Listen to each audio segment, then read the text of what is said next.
ქობულეთში ლიბერთი ბანკის მიმდებარე ტერიტორიაზე იპოთეკური დავალიანების მქონე მოქალაქეებმა, რომლებიც 2008 წლის აგვისტოს ომის დროს დაზარალდნენ, აქცია გამართეს და ხელისუფლებას დაბალ პროცენტიანი სესხის გაცემა მოთხოვეს.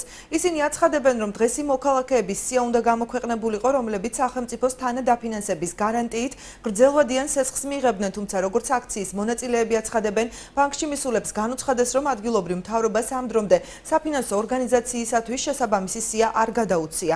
მოქალაქეები ეჭვობენ, რომ მთავრობა დროს შეგნებულად აჭიანურებს. ისინი დროულ რეაგირებას ითხოვენ, წინააღმდეგ შემთხვევაში გზის გადაკეტვით იმუქრებიან. აჭარის მთავრობაში აცხადებენ, რომ აღნიშნულ სიას ბანკს პარასკევს გადასცემენ და 15%-იანი სესხის დამტკიცების შემდეგ 3 წლის მანძილზე მთავრობა ყოველთვიურად დავალიანების 12%-ს დაფარავს. ბოლო დაპირება იყო შემპირდენ გამიჩერეს, გამოგდებული ვიყავი სახლიდან, გაყიდულია ჩემი სახლი, ყავს 9 წლის შვილი გამიჩერეს იმისთვის, რომ მოგცემთ სესხს.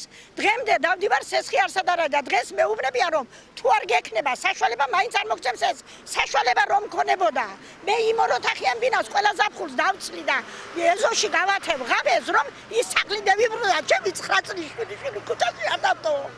საბუთები ჩაბარებული აქვს მთავრობაში, ველოდებოდით სიას, დღემდე სია არ არის ჩამოსული. ხვალე ვიკრიბებით 11 საათზე, თქვენ პარასკევსო ერთი დღე არაფერი არა.